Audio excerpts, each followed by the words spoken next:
안녕하세요. 산분과 재난 상황에서의 자원 배분, 재난 대응 민관 협력 체계 구축이라는 주제로 토론을 시작하겠습니다. 저는 산분과 진행을 맡고 있는 경일대학교 사회복지학과 엄태영입니다. 산분과는 코로나라는 재난 상황에서 절실했던 지원들이 어떠한 과정으로 모여지고 배분되었는지, 그리고 앞으로 유사한 상황에서 어떻게 대응해 나갈 것인지와 관련해서 공동모금회와 자원봉사센터의 내용들을 공유해 보겠습니다. 그리고 시급하게 필요했던 돌봄 관련 역할들을 어떻게 대구시 사회서비스원이 수행해 왔는지, 그리고 또한 재난 대응을 위해서 활발했던 민관 협력은 어떻게 이루어져 왔는지와 관련해서 토론해 보겠습니다. 그러면 오늘 토론을 함께 해주실 분들을 소개해 드리겠습니다. 먼저 이정근 대구광역시 사회복지 공동모금회 배분사업팀장이 모셨습니다. 반갑습니다. 네, 두 번째로는 대구광역시 자원봉사센터 사무국장이시면서 저희 대구사회복지사협회 교육위원회 위원이신 이은자 국장님 오셨습니다. 감사합니다. 그리고 허승민 대구시 사회서비스원 정책연구팀장을 대신해서 강경희 대구시 사회서비스원 경영기획실 실장님 오셨습니다. 반갑습니다. 허승민 팀장님은 피치 못할 개인적인 사정으로 오늘 함께하지 못하셨습니다. 안타깝게 생각합니다. 그리고 김현철 대구광역시 사회복지협의회 부장님 오셨습니다. 반갑습니다. 마지막으로 김보영 영남대학교 새마을국제개발학과 교수님 오셨습니다. 반갑습니다. 매우 바쁘신 분들인데 발제 그리고 이렇게 그 토론까지 참여해 주셔서 진심으로 감사드립니다. 토론 방식에 대해서 잠시 소개를 드리겠습니다. 저희에게 주어진 시간이 약 85분 정도입니다. 그래서 각 발제자께서 12분 정도 발표해 주시고요. 제가 10분이 경과되면 사인을 드리도록 하겠습니다. 그리고 각 발제자의 발제가 끝나고 나면 유튜브에 올라온 사회복지사분들의 의견이나 질문을 미리 받아 놓았다가 이를 통해 약 25분, 30분 정도 토론과 질의응답 시간을 가지겠습니다. 이번 워크숍은 전통적인 학회나 그 세미나 방식을 벗어나서 그동안 코로나와 관련한 다양한 실천 경험들을 공유하고 앞으로의 방향에 대해서 이 전문가분들과 특히 여러 시청하고 계시는 사회복지사분들이 함께 생각해보는 시간입니다. 따라서 시청하고 계시는 그 사회복지사분들이 적극적인 참여를 기대해 봅니다. 유튜브 장점이 실시간이라고 하는 강점도 있으니 그 강점을 적극 활용해 주시기 바랍니다. 마지막으로 간단한 안내 드리겠습니다. 이 세션이 끝나고 나면 5시 반에 경품 추첨이 있는데요. 이 경품 추첨은 원래 그 사이트, 원래 첫 번째 사이트 들어가셨던 유튜브 첫 번째 사이트로 다시 들어가시면 될 것 같습니다. 자, 그러면 지금부터 각 발제를 시작해 보도록 하겠습니다. 우선 자료집 순서대로 이정근 대구시 사회복지 공동모금회 배분사업팀장님의 발제를 듣도록 하겠습니다. 예, 안녕하십니까. 대구 사회복지 공동모금회 이정근 배분팀장입니다. 재난대응 민간협력 체계에 대해서 이렇게 발제를 맡았습니다. 제가 준비한 순서는 대구 코로나19의 상황들을 좀 되돌아보고 또 그때 당시에 대구 코로나 성금들이 어떻게 모여지고 배분되었는지, 그리고 코로나19 기부금 조정협의회가 어떻게 구성되고 어떤 역할들을 했는지, 그리고 이와 관련해서 앞으로 또 향후에 재난대응 복지계의 민간협력체계를 어떻게 구축하는 게 좋을 것인지 잠시 고민을 해보는 시간을 가지도록 하겠습니다. 코로나 재유행이 지금 이제 확산세의 기로에 서 있기 때문에 온 국민이 긴장을 하고 있고 또 많은 방역에 관심을 기울이고 있습니다. 우리가 이제 대구에 훨씬 더 어려운 상황들도 이겨냈기 때문에 국민 모두가 또 힘을 합쳐서 또 긴장을 해서 방역에 최선을 다하면 충분히 이겨낼 수 있지 않을까 그렇게 생각을 합니다. 현재 코로나19 2차 대유행의 기로에 있지만은 또 2월 18일부터 있었던 그 대구 코로나 상황들을 보면서 되돌아보면서 우리가 효율적인 자원 배분을 위해서 어떤 역할들을 어떤 행동들을 해야 되는지 생각해 보고자 합니다. 대구 코로나19 상황들에 대해서 먼저 설명을 드리도록 하겠습니다. 대구는 2월 18일 날 31번째 코로나 확진자가 발생하면서 걷잡을 수 없는 코로나 확산 상황이 되었습니다. 확진자 동선에 따라서 대구에 있는 상급병원이 연달아서 응급실이 폐쇄되는 상황이 있었고, 하루에 모든 상급병원 응급실이 폐쇄되는 일도 있었습니다. 하루 확진자가 749명까지 기록한 날도 있었고요. 대구 코로나 확진자 병상이 급하게 1000여 개 이상 만들어졌지만은 입원실이 태부족하여서 확진자가 자택에서 대기 중에 사망자가 발생하는 안타까운 일도 있었습니다. 생활치료센터라는 게 대구 코로나 사태 때 처음으로 이제 도입이 되어서 지금 운영 중입니다. 좀 잡을 수 없을 것 같은 그 코로나 상황에서 대구 봉쇄론도 언급이 되어서 또 논란도 한동안 있었습니다. 대구 코로나 때 그 복지계에도 적지 않게 많은 치명적인 영향이 있었습니다. 지역아동센터에서 장애인보호 작업장에서 또 요양시설 등에서 확진자가 발생했고 또 코호트 격리가 이어졌었습니다. 대부분의 사회복지 프로그램이 이제 중단되었고 또 사회복지 사각지대가 급격하게 늘어났습니다. 요양시설에 부모님을 모신 분들은 5월달 가정의 달이 지나도 부모님 얼굴을 뵙지 못하는 상황이 되었고, 또 안타깝게 임종에 가까운 어르신들도 또 가족과 면회가 제한되는 그런 안타까운 일들이 있었습니다. 대구의 코로나 사태를 이기기 위해서 많은 분들이 힘을 모았었습니다. 전국에서 의료진들이 자발적으로 대구로 이제 모여주셨고요. 전국에 있던 이제 구급차도 대구로 모여서 대구 스타디움 두류 정수장에 대기하면서 바쁘게 환자를 이송하게 하면서 움직였습니다. 모든 시민들이 자발적으로 사회적 거리두기에 적극 동참하였고, 또 의료계, 소방대원, 공무원 등 이제 환자 관리와 또 이송, 방역 작업에 전사적인 총력을 기울였습니다. 매일 몇백 명씩 이제 확진자가 발생을 하다가 이제 4월 8일쯤 되어서야 하루 확진자 수가 1명 정도로 줄었었고, 또 4월 말쯤 되어서야 대구에 처음으로 확진자가 제로라는 이제 그런 기록을 하였습니다. 대구 코로나 상황 때 성금 모금이 어느 정도 모여졌고 또 어떻게 배분되었는지 간략하게 설명을 드리도록 하겠습니다. 대구 코로나 극복을 위한 특별 성금 모금 기간은 크게 사회복지 공동모금회와 또 대한적십자사 대구지사가 모금을 하였고, 두 기관이 합쳐서 총 346억 정도를 모금하였습니다. 현재는 대부분 지원 완료하였고요. 현재 잔액은 2억 원 이하 수준으로 있습니다만은 지원하고 있는 사업들의 잔액들이 또 모여질 거기 때문에 또 2차 대유행을 위해서 또 대비 준비를 하고 있습니다. 물품 기탁도 감당할 수 없이 많이 이루어졌습니다.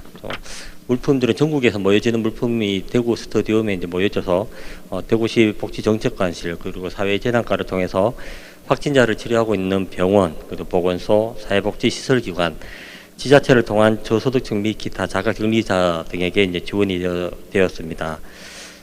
사무국으로도 기부 관련한 문의가 굉장히 많이 들어왔습니다. 3월달 한참 때는 이제 거의 10초 간격으로 전화가 계속 걸려와서 사무국 직원 10몇 명이 기부 상담 전화에만 매달려도 감당할 수 없는 만큼 많은 문의가 있었고, 하루 기부 건수가 3만 건이 넘는 날도 있었습니다. 여러 가지 미담 사례가 있었지만은 어떤 분은 전화 오셔서 제가 기초생활수급자라서 돈이 별로 없어서 10,000원만 기부해도 되겠냐고 이렇게 물어보시는 분들도 있었습니다. 또 그런 와중에 또 신천지에서 다시 또 저희 쪽으로 120억 원을 입금을 했다가 또 도의적으로 법적으로 문제의 소지가 있어서 저희가 반환을 해주는 그런 일도 있었습니다. 연예인들, 스포츠 스타, 정치인들의 기부도 이어졌습니다. 그 중에 연예인 중에 박서준 씨, 그다음에 전인아 씨 등은 이제 소속사나 매니저를 거치지 않고 사무국으로 기부 상담 전화를 해주셔서 사무국 직원이 뜻하지 않게 연예인과 통화를 하는 이제 호사 아닌 호사를 누리기도 했습니다. 모여진 성금은 여러 분야에 수십 개, 수백 개 기관에 이제 나눠서 지원이 되었는데요. 제일 많이 지원된 곳은 방역 및 위생관리 부분입니다. 이 코로나 성금은 사회복지 대상자뿐만 아니라 대구 시민 전체를 방역의 대상으로 하기 때문에 대구 모든 시민과 또 모든 방역 부분에 이렇게 지원이 되었습니다. 대시민용 마스크, 대구 시민 가정마다 세대당 평균 마스크 10장 정도씩 통장님들이 또 배달을 해서 그렇게 지원되었었고, 공공시설, 대중교통, 또 시민 생활 필수 생활 영역들의 방역, 그리고 사회복지 시설기관의 방역 물품 지원 등등에 지원되었습니다. 대구의 확진자가 폭발적으로 증가하면서 한동안 대구의 마스크 품귀 현상도 있었습니다. 마트에서 2시간씩 이상 줄을 서야지만 마스크를 이제 구매할 때도 있었는데, 당연히 식약처에서 이제 마스크 유통에 대한 통제를 하면서 대구시와 경상북도를 마스크 우선 공급 지역으로 지정해서 나라 장터를 통해서 마스크 수급이 그나마 좀 원활하게 되었고, 사회적 약자를 위해서 마스크를 지원할 수 있었습니다. 코로나 상황이 확산되면서 사회적 거리 두기가 굉장히 커지면서 사회복지 서비스에 대한 공백도 굉장히 커졌습니다. 그래서 사회복지 서비스 공백에 대한 생필품, 생계비 지원도 많이 되었는데, 지역아동센터에서 이제 아이들이 원래 케어가 되어야 되는데 지역아동센터도 폐쇄가 되고, 또 학교도 아이들이 가지 않으니까 아이들이 먹거리가 제대로 공급이 되고 있는지, 학습거리가 있는지, 그런 것들을 저희가 집으로 배달해 주는 것부터 시작해서 다양한 사회복지 사각지대 영역을 메꾸기 위한 노력을 했었고, 또 코로나 재확산에 대비해서 중단되었던 사회복지 시설기관의 사회복지 서비스 정상화를 위해서 사회복지 시설기관의 열화상 카메라, 체온계, 비말 차단 칸막이, 그런 방역 물품들도 저희가 지원을 했었습니다. 사회복지 시설기관이 대구에 이제 수십 개 또 수백 개가 되고, 또 방역 관련한 분야가 엄청나게 많다 보니까 또 효율적인 지원을 위해서 사회복지협의회, 또 사협회, 그리고 자원봉사센터 비롯해서 그 직능 단체별 협회에서도 굉장히 열심히 발벗고 나서 주었고, 모든 역량을 동원해서 방역을 위해서 모두가 힘을 모았던 것 같습니다. 예. 그분들의 수고가 있었기 때문에 그나마 사회복지계의 피해가 조금이라도 덜하지 않았을까, 그렇게 생각됩니다. 자가격리자가 굉장히 많이 늘었고, 또 사회복지 서비스 중단자들을 위한 돌봄에 대한 수요가 굉장히 많았었습니다. 그래서 이 부분에 대해서는 사회서비스원에서 나서주었는데, 짧은 기간에 파견 인원을 선발하고 교육을 하고 파견하고, 이 짧은 시간 안에 다 가능할까 싶었는데, 그거를 또 사회서비스원에서 또 충분히 잘 수행을 해서 전국적으로 모범 사례가 된 것으로 그렇게 알고 있습니다. 의료진 및 의료기기에도 저희가 지원을 많이 하였습니다. 기부자분 대부분 상당수가 언론에 이제 의료진들의 어려움들이 노출이 제일 많이 되었기 때문에 의료진들에 대한 기부 요청이 굉장히 많았고요. 저희가 확진자 격리시설을 위한 음압 장비, 그리고 중환자들을 위한 에크모, CRRT 같은 장비들도 지원을 하였습니다.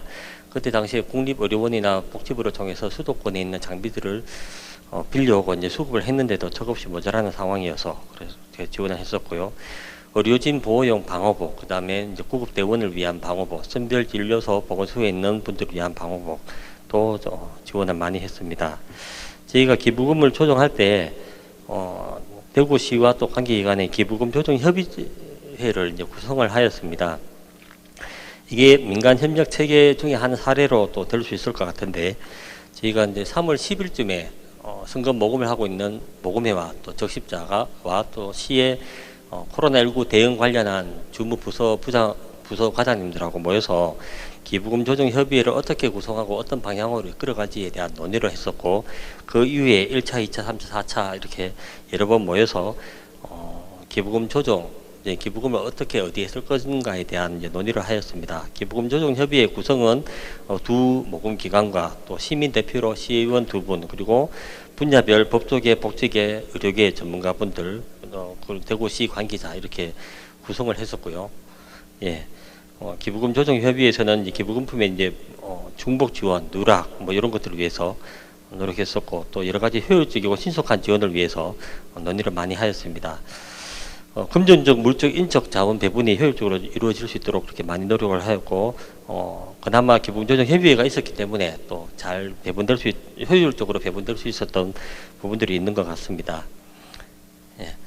코로나 상황의 단계에 따라서 저희가 이제 민간에서 해야 될 역할과 또 공공에서 해야 될 역할들을 생각을 해보았는데, 상황이 발생한 직후에 이제 급한 상황에서는 확진자 치료 체계 구축이나 긴급 돌봄 서비스, 또 방역 관련해서는 기부금의 또 재원의 탄력성, 신속성이 있는 민간에서 조금 더 역할을 했었던 것 같고요. 그 뒤에 이제 어느 정도 코로나가 잦아들었을 때는 대중교통, 방역, 그 다음에 재유행 대비 사회복지시설기관 방역 체계 구축은 민간과 공공이 비슷한 역할로 그렇게 수행을 해야 되지 않을까 생각됩니다. 마지막 3단계로 코로나 상황이 어느 정도 종식이 되면은 재난에 대한 경제적인 후폭풍을 위해서 뭐 예를 들면 재난지원금이나 이런 것들은 공공의 재원으로 또 신경을 써야 되지 않을까 싶습니다. 예.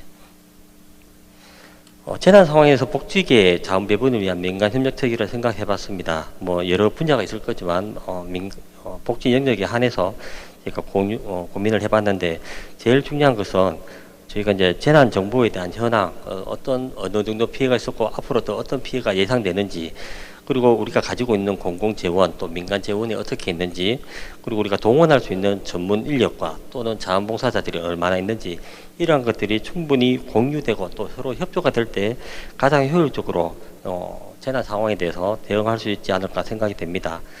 예.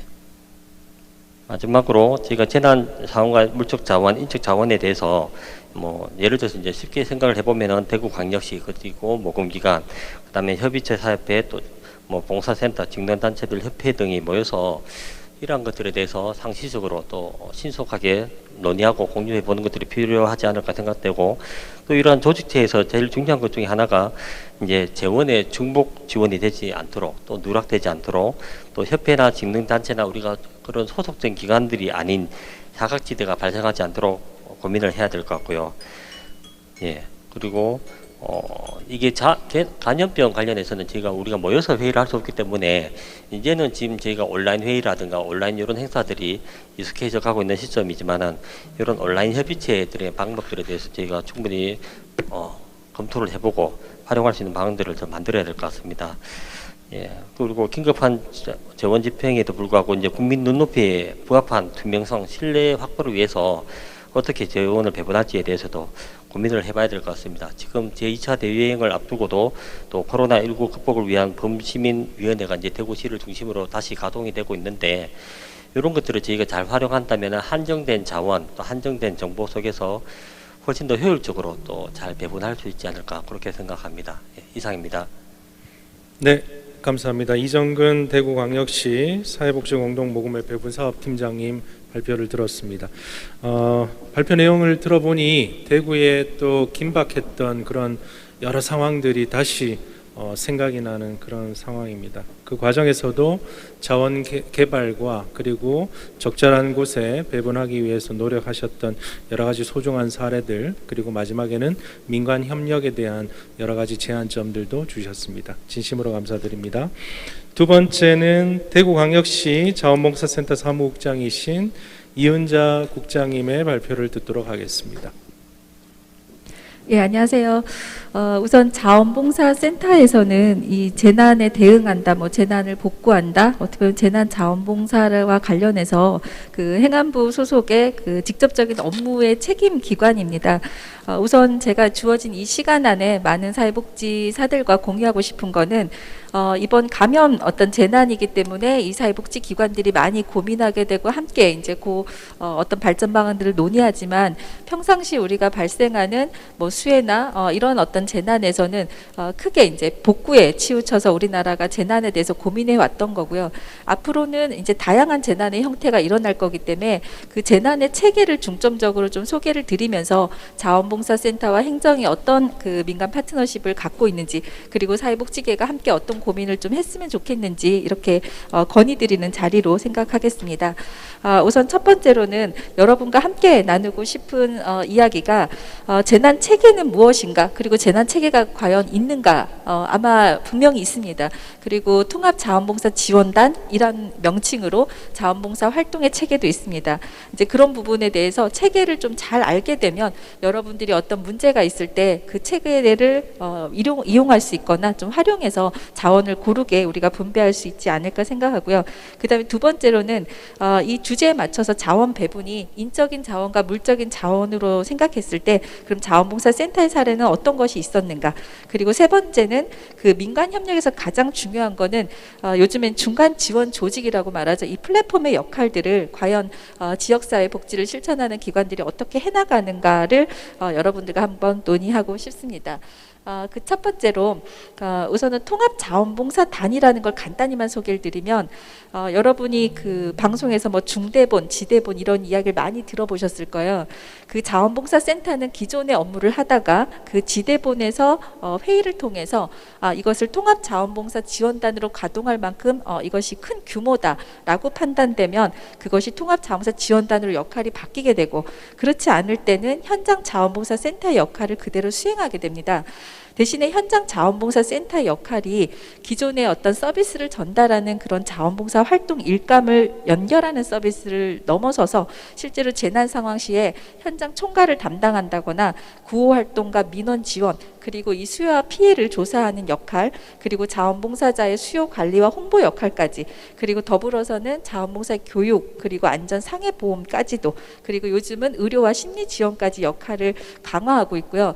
우선 대구는 실제로 지하철 화재 사고 이후에 2006년도부터 SOS 지원 시스템이란 걸 통해서 민간 파트너십을 잘 해오고 있다고 평가를 받고 있습니다.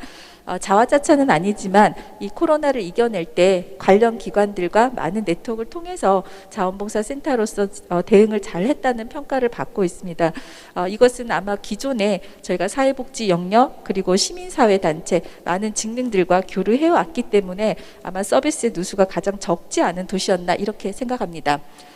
우선은 간단하게 보고드리면 자원봉사센터를 통한 매뉴얼에는 여러 가지 대응 지침이 있는데 대응 지침의 변화를 보시면 여러분이 사회가 어떻게 변화됐는지, 실제로 코로나가 발생했을 때 2월 달에 저희가 대응한 방식과 3월 달, 4월 달, 5월 달 지금까지 실제로 대응 지침들은 계속 바뀌고 있고요. 이런 것들이 현장에 많이 소통되면 참 좋을 것 같습니다. 자원봉사자 인권 너무나 중요하죠.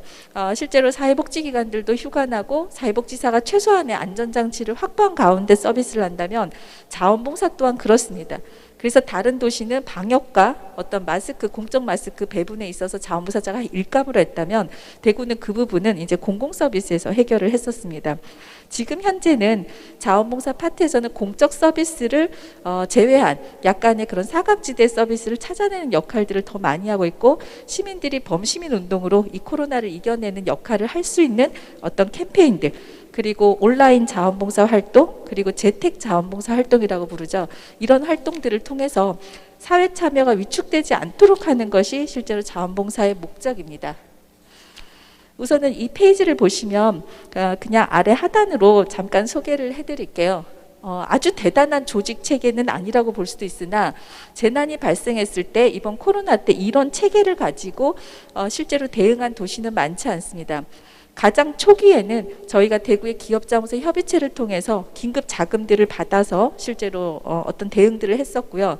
그것을 서비스를 전달하는 그런 플랫폼의 역할을 하는 사회복지협의회와 공동모금회를 통해서 많은 기부와 실제로 물자의 적절한 배분이 일어났었고, 실제로 서비스를 공적 기관을 이용하지 않는 그런 수요 대상자들이 많죠.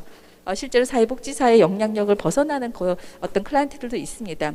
그런 기관은 직능을 대상으로 저희가 민간 서비스를 지원하게 되고, 그 또한 벗어나게 되면 민간 자원봉사자가 해오던 서비스를 통해서 저희가 그 수요를 파악하고 있습니다. 우선은 대구의 상황은 아닙니다. 대구가 전국적으로 봤을 때는 자원봉사의 활동 사례가 적을 수도 있습니다만 가장 긴급했기 때문에 독특한 사례들은 또 갖고 있습니다. 우선 전국적으로 이 정도의 자원봉사 활동이 다양한 영역에서 했다는 것을 그냥 보고 드리겠습니다. 그 다음에 두 번째로는 그 민간 자원, 대구시 자원센터가 어떤 역할들을 했을까. 매일같이 앞에서도 공동모금회에서도 다양한 전화들을 받고 하루에도 뭐 엄청난 전화 양의 직원들이 그걸 대처하기 바빴듯이 자원봉사센터도 10대 전화가 아침부터 동시에 올립니다. 뭐 컴퓨터도 한 2-3개를 다 열어놓고 거기서 물자의 조절과 적절하게 배분하는 거, 어떤 문제를 어떻게 대처할지. 대신에 단 중요한 게 있죠. 어떤 수요처에다가 우리가 어떤 수요 대상을 선정할 것인가. 그래서 매일같이 업로드하는 데이터가 아래와 같습니다. 확진자 수, 격리자 수, 거점 병원, 그리고 생활치료센터는 어떤 현황을 갖고 있는가. 그리고 의료진 수와 파견 의료진, 보건소 근무자, 실제로는 의료진의 옷 사이즈까지 구별을 다 했습니다. 그래야 옷을 저희가 배부할 수가 있죠. 그리고 실제로 복지 서비스 대상자 중에 기관을 중심으로 이루어지는 긴급 서비스 대상자는 누구고, 긴급하게 이루어지지 않는 대상자는 어떤 사람인가, 그리고 직능과 협회를 통한 대상자 수, 무료급식소, 민간 무료급식소를 말합니다. 노승인 서비스, 그리고 코호트가 들어갔던 병원과 요양원에는 어떤 직원으로 구성되어 있는가 등등을 저희가 계속 업로드하면서 그 서비스를 전달하게 됩니다. 대신에 여기서 많은 갈등이 일어나죠. 우리가 사회복지사라면 윤리적 딜레마라는 것을 늘 고민하는데 저 또한 그랬고 직원들도 매일같이 논의를 합니다. 재난의 수요가 계속 발생하고 있다. 그리고 상황의 피해를 우리가 예측할 수 없고 대신에 이 장기간 갈 것에 대한 막연함에 제한된 자원이 있을 때 누구에게 우리가 할당할 것인가. 그리고 다양한 사례를 통해서 우린 대상자가 다양하다는 걸 알게 됩니다. 감염의 재난은 경제적 약자만을 말하지 않습니다. 세 가지 그룹으로 나누는데 어쨌든 환경 취약계층에 들어가는 그 어쩔 수 없이 일해야 되는 노동자에 대한 인권, 감염 피해 소외자들을 고려해야 된다는 것을 우리 사회복지 영역에서 놓치지 말고 조금 거시적으로 봤으면 좋겠다는 생각을 합니다. 다음은 자원봉사 활동 사례이고요. 앞서서 여러분이 많이 봐하셨던 사례일 수 있는데 여기서 두 번째를 말씀드리면 우선은 그 다양한 민원이 재난 상황실에 발생할 때 실제로 단순하게 이것이 민원으로 처리될 수 있는 부분이 아니라 기본적으로 심리적인 불안을 갖고 있는 시민들의 어떤 응대라고 보시면 될 것 같아요. 그래서 상황실의 요구에 따라서 전문 심리 상담가를 이제 배치했던 사례가 있습니다. 행정으로부터도 아주 이렇게 잘 적응됐다, 그리고 잘 처리됐다라는 그 이야기를 들었고요. 실제로 많은 공무원들도 이제 트라우마 때문에 많이 힘들어하고 있는 상황에서 공무원과 1대1로 매칭이 돼서 그렇게 자무사 활동을 했던 사례가 있습니다. 우선은 이 물자에 대한 이야기는 우선은 넘어가도록 하겠습니다. 대신에 그 물자에 대한 질문을 던져볼 수가 있습니다. 모든 모금은 재난 기금으로 제9협회로 가야 되는가, 아니면 적십자 긴급구호로 가야 되는가, 아니면 공동모금을 통해서 사회복지기관으로 사회복지 대상자로 가야 되는가, 아니면 이것을 수행하는 자원봉사센터로 가야 되는가. 저는 정답은 없다고 봐요. 그 지역에서 이루어질 수 있는 범위 내에서 긴급하게 민간이 움직이고 그것이 점점 공적화되는 데이터를 만들어가면 된다고 생각합니다. 대신에 이런 질문도 받습니다.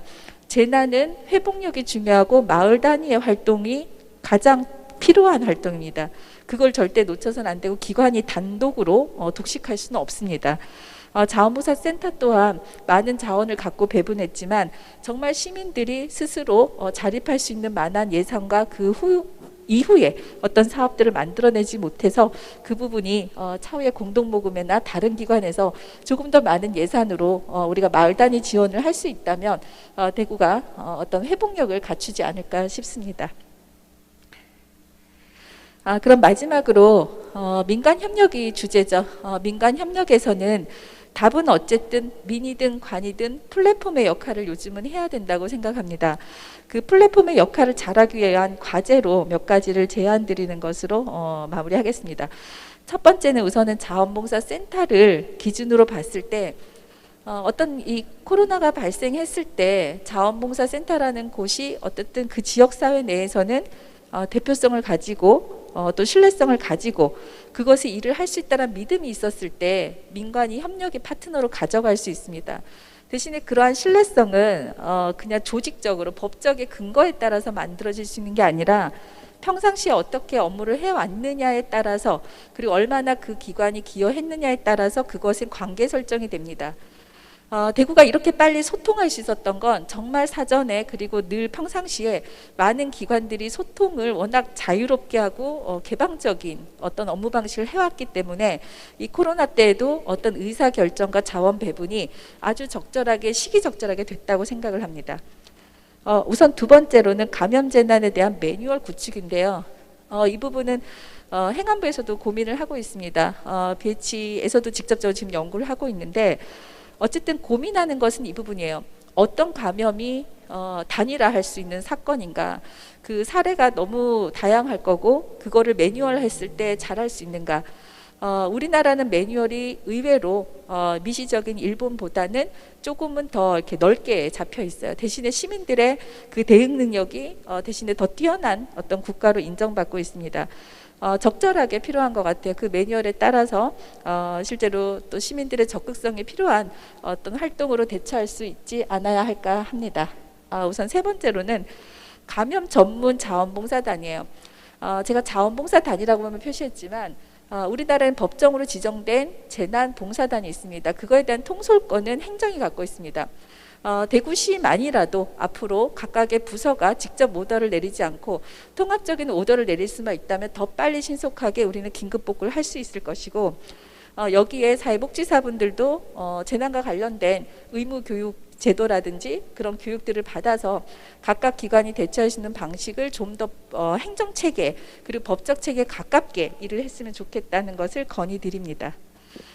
그리고 마지막으로는 어떻게 보면 플랫폼은 상시적 네트워크가 가장 중요하죠. 그리고 이 코로나를 바탕으로 대구는 더 이제 재난을 대응을 잘할 수 있는 노하우와 어떤 자산 그리고 네트워크를 해왔던 경험, 그리고 서로가 극복했다는 어떤 믿음, 그리고 어떻게 보면 책임감과 여러 가지를 느낄 수 있었던 것 같아요.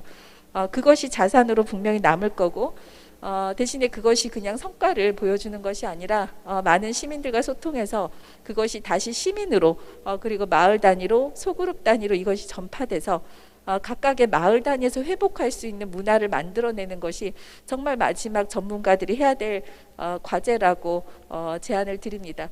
어쨌든 센터 입장에서는 많은 사회복지사와 많은 관계자들이 도와주셔서 잘 이겨냈다라고 표현할 수는 없지만 지금 현재 잘 일하고 있고 감사하게 느낍니다. 예, 감사합니다. 네, 감사합니다. 코로나 상황이 굉장히 혼란스러웠던 그런 상황 속에서의 자원봉사를 포함한 각종 이 자원의 역할들에 대해서 아주 상세하게 잘 설명을 해주신 것 같고요. 그리고 향후에 우리가 좀 더 이런 어려운 코로나를 포함한 감염 시대에 있어서의 고려해야 될 점들을 아주 체계적으로 잘 설명해 주신 것 같습니다. 지금 여러분들은 그 제3분과를 보고 계시는데요. 지금 실시간으로 질문들과 코멘트들을 계속 올려주시면 저희 스태프들이 접수를 해서 우리 오늘 토론해 주시는 분들께 나중에 질문 토록하겠습니다. 쉬지 마시고 계속 올려주시기 바랍니다. 자, 그러면 세 번째 순서입니다. 이번에는 대구시 사회서비스원 경영기획실의 강경희 실장님께서 발제해 주시겠습니다. 네, 반갑습니다. 대구시 사회서비스원의 경영기획실장 강경입니다. 오늘 이 주제 발표가 원래 저희 정책연구팀의 허승민 팀장님 발제하시기로 하셨는데요. 지금 굉장히 좀 몸이 많이 편찮으셔서 제가 이렇게 대리 출석을 하게 되어서 대단히 죄송하게 생각합니다. 저희 사회서비스원에서는 긴급 돌봄 서비스 지원을 하면서 한 달 과정에서 벌써 연구 보고서를 2권이나 편찬하는 등 이 정책 연구팀에 좀 부하가 많이 걸렸던 모양이에요. 그래서 굉장히 힘든 상황에서도 이때까지 버티시다가 지금 또 이 그 개선 방안과 정책 연구 과제 지금 계속 추진 중이신데 좀 많이 힘들으셨던 모양입니다. 그래서 오늘은 일단 허승민 팀장님이 주신 자료를 중심으로 해서 제가 간략하게 제가 아는 부분 안에서만 설명을 드리고요. 나중에 허 팀장님이 이러한 개선 방안에 대한 조사가 완료되면 또 한 번 더 상세하게 설명드릴 기회가 있을 거라 생각을 합니다. 네, 다시 한번 죄송하다고 말씀드리고요. 제가 1차적으로 일단 한번 잘 설명을 드려보도록 하겠습니다. 먼저 저희들이 보는 재난안전법을 저희들이 한번 검토를 해봤어요. 재난에서 일단 자연재난과 그 다음에 사회재난이 있는데 이러한 감염병이 사회재난 안에 포함이 됩니다. 하지만 저희들 대응 체계를 보면 일단 위기 경보 수준이 관심 단계, 그리고 주의 단계, 경계 단계, 심각 단계 이렇게 나눠지고요. 대구 같은 경우에는 2020년 안 넘어가네요. 네, 2020년 3월 15일자로 해서 대구에서는 특별 재난 지역으로 저희들이 선포를 받게 됩니다. 그리고 대구시의 재난안전대책본부를 저희들이 상황을 봤는데요. 어디에도 이 돌봄 관련되는 어떤 그러한 이슈들이 전혀 없고요. 거기에 대한 대책들이 전혀 없었습니다.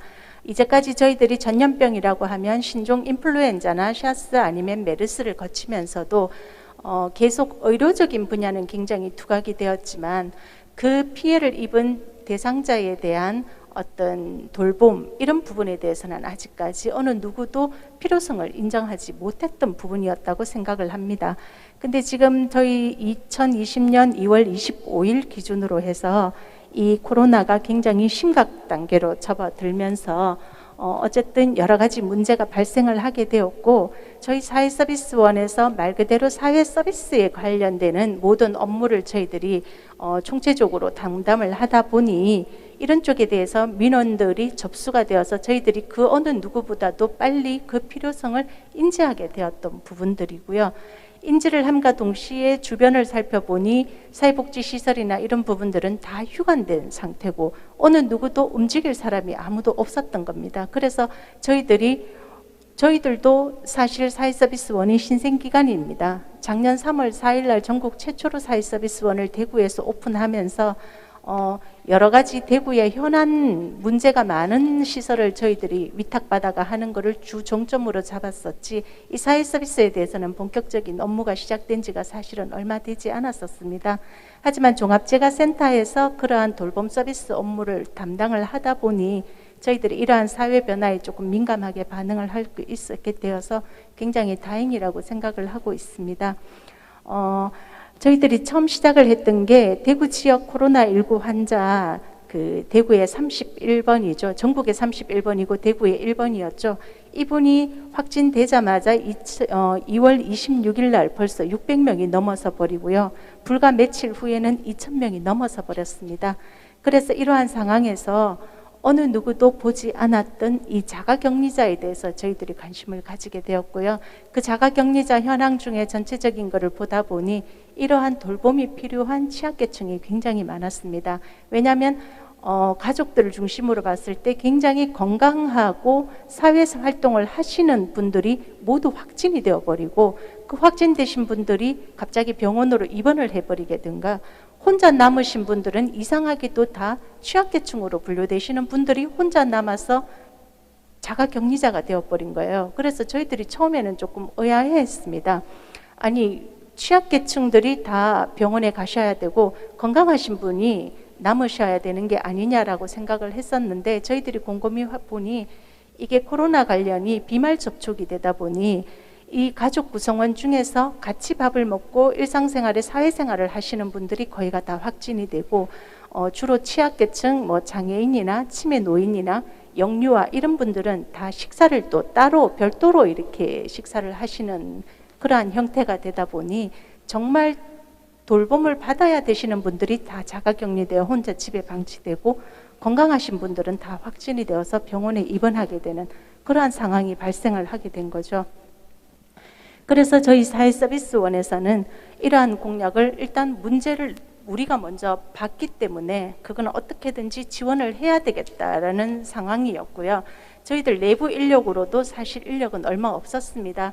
그래서 대구시와 공동모금회 협조를 급히 요청을 해서 어떻게든 인건비나 활동을 할 수 있는 그 자금을 지원을 요청을 했었고요. 그리고 저희들 자체 인력이 적었기 때문에 대구 시민을 상대로 긴급 돌봄 서비스 지원단 공모를 올렸습니다. 그 공모 올린 게 3월 1일이었고요. 공모를 올리자마자 일주일도 안 된 사이에 300분이 넘는 시민들이 내가 그 돌봄 기꺼이 하겠다. 자가격리자 집에 들어가서 같이 숙식을 하면서 그분들이 보호자가 올 때까지 나 끝까지 그분들을 케어할 수 있다라고 일주일도 안 된 사이에 300분이 신청을 왔었고 그리고 전체 기간 통틀어가 750분 정도가 신청이 들어왔었습니다. 이러한 시민들의 자발적인 어떠한 그걸 저희들이 살펴보니 정말 대구의 저력이 느껴지는 부분이었고요. 그래서 그분들을 저희들이 바로 이제 하지는 못하고 인성검사나 면접검사를 다 거쳐서 그분들 중에서 한 250분 정도를 저희들이 채용을 했습니다. 다른 분들은 그냥 수당 정도로 주고 끝나지 뭘 채용이냐라고 얘기를 하시지만 저희들이 대구시 출자 출연 기간이 되다 보니 주 14시간, 15시간 이상 채용을 하면 4대 보험을 다 가입을 해야 되는 부분들이 있어서 행정적인 절차도 굉장히 많았고 제재도 굉장히 많은 상황이었습니다. 어쨌든 저희들이 이러한 노인, 장애인, 아동 그렇게 그분들을 한 500명 가까이 그리고 병원에 확진되어 있으면서 의료적인 지원을 받았지만 돌봄을 지원받지 못하시는 분들 그분들에게도 이러한 돌봄이 필요하다라고 판단해서 필요할 때마다 유형 하나씩을 첨가해서 저희들이 전체적으로 유형을 한 6개 정도의 유형으로 지원을 했습니다. 그렇게 지원을 했는 과정에서 이제 저희들의 일이 이제 알려지면서 보건복지부에서 3월 4일부터 사회복지생활시설의 감염 예방 대책반에 이제 저희들이 편성이 되게 됩니다. 그래서 그 안에 뭐 노인시설, 장애인시설, 노숙, 정신, 요양병원, 그 다음에 긴급 돌봄 팀이라고 해서 이 돌봄 서비스를 이제 처음으로 인정을 받게 되었습니다. 그 이후에는 이제 대구시에서 이게 장기전을 가게 되니 도저히 어떤 방역만으로는 도저히 어떻게 할 수 없다. 그래서 시민들이 먼저 같이 행동 수칙을 일상화시켜고 이걸 하나의 문화로 정착을 해야 되겠다라는 의미로 코로나19 극복 범시민 대책위원회를 구성을 하게 되었습니다. 이러한 위원회에서 전체 10개 분과에 한 200분 정도가 모여서 지금도 운영 중이고요. 여기에 대해서 총괄 방역 대책반이 있고 그 다음에 실무위원회, 그 다음에 지원단, 이 지원단 안에 여러 가지 10개 분과가 다 포함이 되어 있고요. 그 다음에 각 구군에도 민간협력 추진단으로 해서 이 부분들이 연계되어 있습니다. 그래서 지금 이분들이 이제 전반적으로 운영을 해오는 구조가 지금 이런 구조가 되어 있고요. 이 구조 안에서 저희 보시면 이제 장애인 어르신 돌봄 분과 지원단, 그리고 아동 청소년 돌봄 분과 지원단이라고 해서 10개의 분과 중에 이 두 파트가 지금 돌봄 분과 지원단으로 해서 이 체제 안에 구성이 되어 있게 됩니다. 그래서 여기에서 이제 주로 이제 지금 추진하고 있는 과제가 장애인 어르신 돌봄 분과에 보면 생활시설 안에 자가 예방실 설치하는 거라든지 아니면 격리 공간 확보, 그다음 생활시설 감염 예방 대책반 운영, 아니면 식당 칸막이 설치하는 거나 그리고 안부 면회하는 그런 부분들, 그다음에 거동이 불편한 분들 생필품 지급 계획, 그 다음에 아동 청소년 분과에서는 이제 비대면 상담을 어떻게 활성화시키는 방안과 그리고 아동과 함께하는 코로나19 예방 교육, 그리고 긴급 보육 학대 이런 부분에 대해서 지금도 계속 회의를 추진하고 민과 간이 함께 하도록 하고 있습니다. 네, 그래서 저희들이 이제 여기서 보는 관점에서는 먼저 정부의 이 사회복지시설의 휴관 조치가 조금 문제가 있는 건 아니냐라는 저는 이제 저희들이 생각을 하고 있고요. 이 휴관을 하되 뭔가가 대처할 수 있는 방안을 줘야 되는데 여기에 대한 없이 그냥 말 그대로 전염병을 통제하기 위한 휴관만 한 게 가장 큰 문제였고요. 여기에서 자가격리자에 대한 인식이 전혀 없었고, 그리고 운영 지침이 휴관을 하면은 이거를 전염병에 대한 대처 방안이 매뉴얼이 나와줘야 된다라고 생각을 합니다. 예를 들어서 이용시설, 노인복지관이나 이런 경우에는 일단 직원들 업무 분장도 재편성을 해야 되고요. 그리고 이용자들도 유형을 나눠서 이제까지는 이분들이 시설에 찾아오셨지만 이게 코로나로 인해서 못 찾아오신다라고 한다면 그 유형들을 분리해서 전화 상담이 필요하신 분, 아니면 아예 제가 서비스를 나가야 되는 분, 그 다음에 아예 중증으로 격리되신 분들, 이런 경우에는 서비스원으로 의뢰를 해야 되는 분들, 이렇게 유형을 나눠 주셔야 되고요. 직원들 업무 분장도 전화 상담팀, 그 다음에 제가 서비스 전환팀, 그리고 후원 물품 지원팀, 이런 식으로 나누어서 전반적으로 이러한 거에 대처할 수 있는 매뉴얼이 따로 나와줘야 된다라는 게 저희들의 생각이고 앞으로의 발전 방향이라고 생각을 하고 있습니다. 네, 시간이 지정된 시간이 제가 말이 너무 많았습니다. 네, 일단은 대구시 같은 경우에는 여러 가지 협의체나 민과 간이 협력이 잘 이루어져 있어서 이제까지 초기에는 이러한 돌봄에 대한 대응이 없었다가 점차 중간부터는 대응이 이루어졌던 부분이고 앞으로도 이 대응을 위해서 민과 간이 같이 협력을 해서 이 재난 대응 매뉴얼을 바꿔 나가야 되겠다고 생각을 합니다. 이상입니다. 네, 감사합니다. 강경희 실장님, 진심으로 감사드립니다. 사실 이 사회적 재난 상황에서 돌봄의 이슈들이 그렇게 빠른 시간 안에 엄청나게 확대된 그런 상황에서 지금처럼 이 대구시 사회서비스원이 여러 가지 형태의 접근 방식으로 그런 돌봄의 이슈와 욕구들을 잘 해소시켜주고 또 문제를 완화시켜 주신 부분에 대해서 대구 시민 한 사람으로서 또 진심으로 감사드립니다. 이번엔 네 번째 순서입니다. 대구광역시 사회복지협의회 김현철 부장님께서 재난 대응 민간 협력 체계 구축이라는 내용으로 발제해 주시겠습니다. 예, 소개받은 대구사회복지협의회 김현철입니다. 저는 우선 네 가지 꼭지 정도로 민간협력 체계와 관련된 내용을 말씀을 드리고자 합니다. 먼저 기존 재난과 어떤 부분들이 좀 다른지에 대한 부분들과 이 재난을 대응하기 위한 자원들이 어떤 것들이 있는지, 그리고 민간협력 체계를 구축하기 위한 방안들이 어떤 것들이 있는지, 그리고 싫지만 함께 살아갈 수밖에 없는 이 코로나 시대에 어떤 방향으로 나아가야 될지에 대한 부분들을 말씀을 드리고자 합니다. 우선은 저희 사회복지협의회 같은 경우에는 다 아시겠지만 중간 지원 조직으로서 중간의 역할들을 감당하고 있습니다. 그래서 8개 구군 사회복지협의회라든지 그리고 직능단체와 함께 힘을 모아서 이러한 사업들을 추진을 했었던 부분들이 있고요. 그리고 그렇게 하다 보니까 컬렉티브 임팩트라든지 그리고 자원을 저희만 소유하는 것들이 아니라 자원을 함께 공유해야 된다라는 그러한 주제들로 말씀을 좀 드리고자 합니다. 어떤 회의에 갔더니 저한테 어떤 분이 그렇게 말씀을 하시더라고요. 역사가 기원전 BC와 AD로 나뉘는 것이 아니라 이제는 AC 1년이라는 주제로 다시 나뉠 거다라는 말씀을 하셨는데 굉장히 저도 깜짝 놀랐고 그런 생각을 다시 해보게 되었습니다. 그러면 과연 이 재난이 과거의 재난과 어떻게 달랐을까를 한번 생각해 보니, 과거의 재난은 한 지역에서 아니면 한 특정 영역에서 아니면 자연적 재난이라든지 인간적 재난으로 딱 구분이 지어질 수 있었는데, 이번 재난 같은 경우에는 사실 모든 것들이 믹스되어서 모든 것들을 포함해서 우리의 삶을 아예 종속시키는 재난이지 않았을까. 그렇기 때문에 대응을 하거나 아니면 무언가 움직임 자체가 원래 알고 있었던 구조와 전혀 다른 움직임이 필요하지 않았나라는 부분들이 있고, 그렇게 다른 움직임을 찾으려고 하니 아직까지 경험치라든지 이런 것들이 부족해서 굉장히 많이 힘들었고 지금도 힘든 시간들을 보내고 있다라고 생각을 합니다.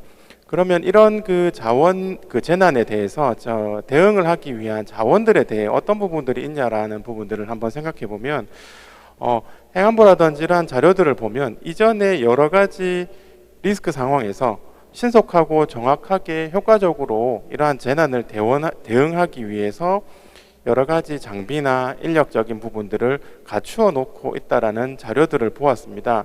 그런데 아쉽게도 이번 재난에는 그런 부분들이 적용되지 않았습니다. 그 이유는 앞에서 말씀드린 것처럼 대규모 그리고 인적 기술적 여러 가지 부분들을 다 총칭해서 믹스되다 보니, 그리고 이러한 감염성이 높은 상황들에 대한 부분들이 경험치가 없다 보니까 이러한 시스템들이 원만하게 작동되지 않았다라고 생각을 하고, 그것은 이제 사회적인 수준에서 그치는 것이 아니라 그 속에 속해져 있는 우리 사회복지 현장도 마찬가지였다라고 생각을 합니다. 사회복지 현장 안에는 다양한 주체들이 존재한다라고 생각을 하는데요. 관과 그리고 민간 영역으로 내려오면 우리 사회복지 종사자 그리고 자원봉사자, 우리 대상자 여러 가지 주체들이 존재합니다. 처음 그 코로나 사태를 겪었을 경우를 생각을 해보면, 우선은 이제 민간 영역에서 우리를 보호할 수 있는 마스크나 손세정제 이러한 모든 것들이 부족해서 우리를 보호하기 위한 부분들이 좀 부족하지 않았나 싶은 부분들이 있고, 그리고 우리가 전해주는 서비스들이 우리 대상자에게 잘 전해줘서 우리 대상자들이 편안한 삶을 누려야 되는데 그러한 부분들이 전달되지 못하고, 그리고 자원들이 특히 의식주와 같은 기본적인 삶과 관련된 자원들이 부족하다 보니 많은 문제들이 야기되었습니다. 그리고 단순히 자원이 있다라고 그치는 것이 아니라 그 자원을 매점매석한다든지 이런 그 유통이 잘 되지 않은 부분들, 여러 가지 도덕적 해이라든지 이런 부분들 때문에 문제가 많았다고 생각을 합니다. 그러면 이 자원만 있다고 문제가 해결되는 것이 아니라 우리가 생각했었을 때는 무언가에 따라갈 수 있는 매뉴얼이나 그리고 이러한 자원들을 실시간으로 확인할 수 있는 시스템이 구축이 되어 있어야 우리 민간 현장이라든지 사회복지 현장이 움직일 수 있다. 그리고 우리가 보호해야 되는 우리 사회복지 종사자 그리고 우리 대상자분들에게 이러한 서비스를 전달해 주지 않을까 하는 부분들이 있습니다. 그렇게 하기 위해서는 이제 두 가지 주체인 민과 관이 어떻게 협력해야 될 것인가에 대한 숙제가 좀 존재합니다. 그 민간 협력 체계를 말씀드리기 전에 제가 사회공헌을 처음으로 이제 공부를 하고 갔었을 때 경제학과 교수님께서 그런 이야기를 하시더라고요. 저희는 중간 지원 조직인데 이 사회공헌 사업을 어떻게 잘 풀어나가야 되겠습니까? 라고 말씀을 드리니 모든 기술과 공부 다 중요합니다. 하지만 끝에는 라포 형성입니다. 라는 말씀을 하시더라고요. 그래서 되게 신선한 충격을 많이 받았습니다. 그리고 여기 나와 있는 이제 민관 협력에서 그 부분들을 좀 적용시켜 보고자 합니다. 답은 굉장히 심플하고 쉽다라고 생각이 듭니다. 재난 대응과 관련된 우리의 민관 협력 체계는 각자가 할 수 있는 역할에 최선을 다하고 그 전제가 깔리고 그리고 그것을 소통할 수 있는 장이 열려 있다면 분명히 간단하게 가능하리라 생각을 합니다. 근데 그러한 부분들이 말처럼 쉽지 않기 때문에 공부를 하고 있는 것이 아닐까라는 생각이 듭니다.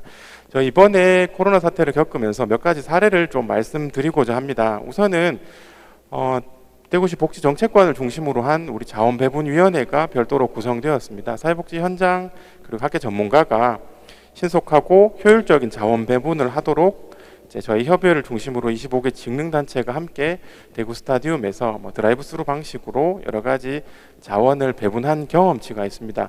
이 상황들을 다시 되돌아보니 신속하게 논의하고 신속하게 연계하고 소통해서 이 자원들이 시설로 전달될 수 있는 생각들을 하게 되었습니다. 여기서 포커스는 신속성이었던 것 같습니다. 그리고 또 하나의 예는 대구시와 대구사회복지 공동모금회 그리고 직능단체와 함께 코로나19 대응을 위한 필요 물품 그리고 이러한 어떤 과제들이 있는지 그 해결과 관련된 의견들을 모으고 모금회에서는 필요한 예산을 지원하고 저희는 직능단체와 함께 이러한 현안들을 조사해서 바로바로 전달하는 역할들을 했었습니다.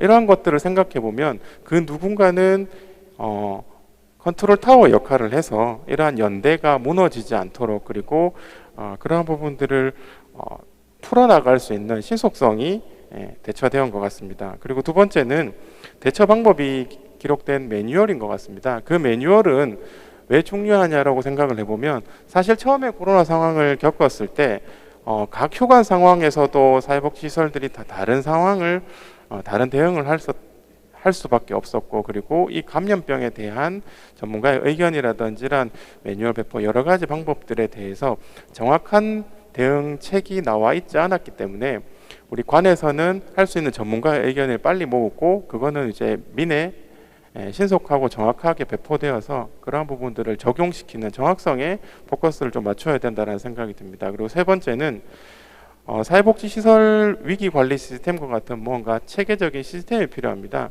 지금 1차 코로나 위기를 겪고 이제는 2차 코로나를 겪고 있는 상황인데 과거에 만약에 이제 위기관리 시스템과 같은 체계가 지금 급한 상황이라서 만들어지지는 아직 못했지만 시스템이 존재한다면 자원이 각자 영역에서 얼마나 세이브 되는지 그리고 어떤 문제들이 있는지 실시간으로 보여줄 수 있는 시스템이 있다면 현장의 상황들이나 그 대응들이 조금 더 효과적으로 대응되지 않았나 싶은 부분들이 있습니다. 이러한 키워드로 조금 적용을 시켜보면 신속성이나 정확성 그리고 효과성 정도로 구분됩니다. 그런데 이러한 이제 신속성, 효과성, 정확성을 구분하려면 우리 코로나가 앞서서 예측 불가능했던 것처럼 우리도 마찬가지로 대응을 하기 위해서는 좀 창의력이 필요하다라고 생각이 듭니다. 그렇기 때문에 관에서는 할 수 있는 역할, 행정의 역할들을 감당해서 타파할 수 있는 좀 제도적인 한계나 그리고 효과성, 효율성을 좀 낮출 수 있는 부분들의 해결성 그리고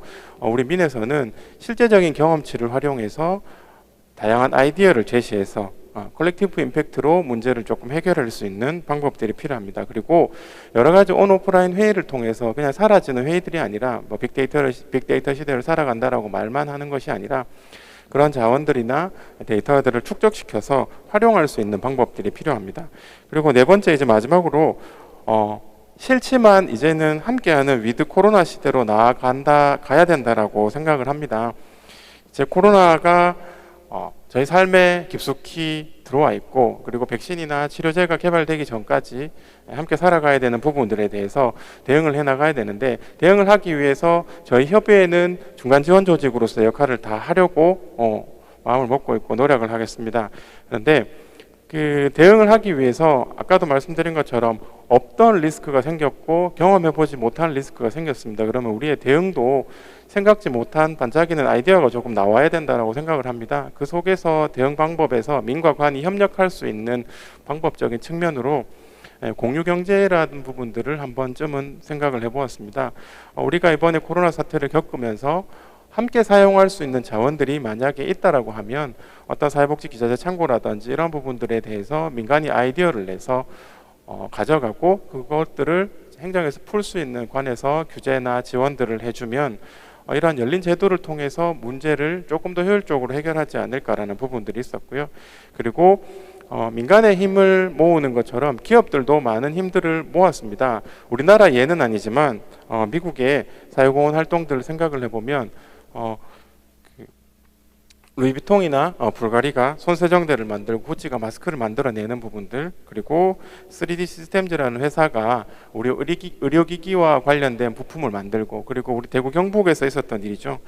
그 한샘의 배송기사분들께서 물류를 감당해 주시는 이러한 경험치들이 있는데, 그것들은 단순히 기업들만 움직였고 민간만 움직였던 부분들은 아니라고 생각을 합니다. 그 예에서 관에서 행정정에서 풀 수 있는 부분들은 신속하게 대응을 해주고, 우리 민간에서는 다양한 아이디어를 통해서 힘을 모은다면 그런 부분들이 해결이 되지 않을까라는 부분들이 있고, 그것들이 어떻게 보면 기업들의 소셜 임팩트 방식으로 해결되지 않을까라는 부분들이 있습니다.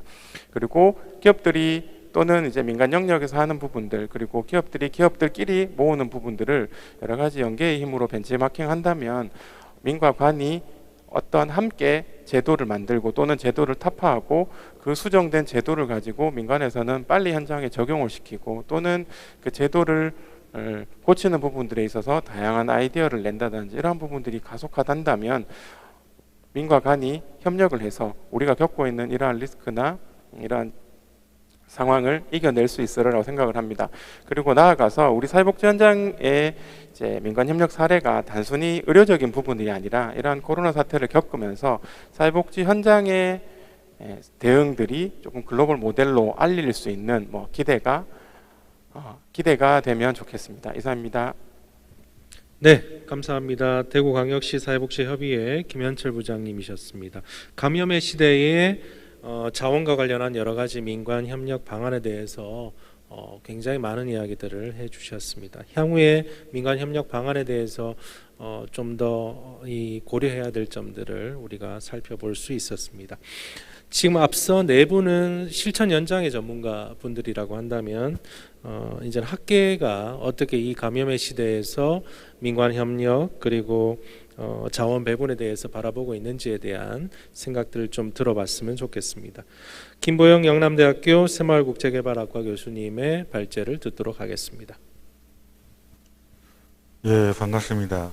말씀 주신 것처럼 저는 이제 그 학계 정책적 측면에서 과연 이번 그 대구시의 이 코로나 상황의 경험 속에서 혹은 우리나라의 어떤 코로나 대응 상황 속에서 얼마나 그 재난 자원 배분이 특히 이제 민간 협력적 차원에서 잘 되었었던가, 어떤 단순한 인력과 물적 자원 측면만 바라보기보다는 좀 총체적인 역량이, 왜냐하면은 지금과 같은 어떤 그 상황에서는 단지 효과적인 자원 배분 차원을 넘어서 민간과 국가의 자원이 시너지를 낼 수 있는 그러한 최대치를 뽑아내야 되는 상황에서 얼마나 우리가 그것에 대해서 준비가 되어 있었었고 활용이 되었었나, 그런 입장에서 좀 말씀을 드리고자 합니다. 그런 입장에서 바라보다 보니까 우리에게 좀 잘못 끼워진 단추가 있었지 않았나 하는 그런 차원에서 이렇게 제목을 붙이게 됐고요. 먼저 이제 원칙적으로 좀 바라본다면 이 공공과 민간의 역할 배분이 어떻게 돼야 되는가를 좀 원칙적으로 먼저 바라본다면, 우리가 잘 알고 있듯이 공공의 역할이 필요한 것은 시장이나 이런 민간 영역에서 해결되지 못하는 어떠한 영역이 있기 때문에 국가의 역할이 필요한 것이고, 그 국가의 역할의 핵심은 국민의 기본권을 보장하는 책임을 수행하는 것이고, 또 민간에 대해서 중재나 조정 규제, 감독의 역할을 하는 것이라면 민간은 이런 정부가 공식적인 제도나 체계로 접근하지 못하는 대상에 대해서 서비스를 제공할 수 있고 또 정부와 같은 경직성을 벗어나서 다양하고 혁신적인 시도를 하고 이용자의 선택권을 주는 어떤 효율성 측면을 증진시킬 수 있다라고 우리가 상식적으로 알고 있죠. 하지만 이제 우리나라에서는 이러한 어떤 공공과 민간의 역할 분담이 제대로 적용된 적은 별로 없다라고 할 수가 있습니다. 역사적으로는 사실상 그런 시기가 없었고요. 왜냐하면 우리나라의 경우에는 처음부터 사회복지가 성립되는 시기부터 정부가 최대한 이러한 그 책임들을 기피하고 그 영역에 민간이 그 역할을 대행하게 하는 체계로 역사적으로 시작이 되었고 그렇게 발달되어 온 역사가 있습니다. 말하자면 이제 해방과 한국전쟁 이후에 많은 외국 그 국제 구호 단체들이 들어왔고 그 국제 구호 단체들이 60, 70년대 철수를 할 때 그러한 국민에 대한 보호 역할을 정부가 받은 것이 아니라 지금 많은 복지 법인들이 기원하고 있는 그런 그 독지가나 어떤 종교 기관에서 받았고 그런 것들이 이제 많은 민간 복지 기관들의 역사가 되었죠.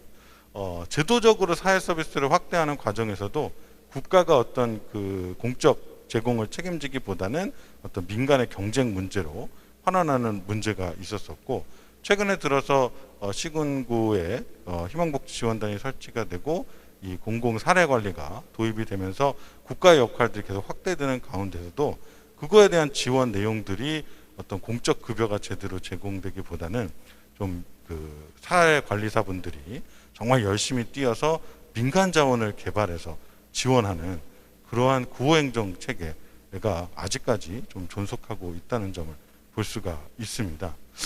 그런 측면에서 본다면 우리가 바람직하게 그럼 앞으로 어떻게 해야 되는가를 바라본다면 공공과 민간의 역할이 재정립돼야 되는 필요성들은 일찍부터 제기가 되고 있었죠.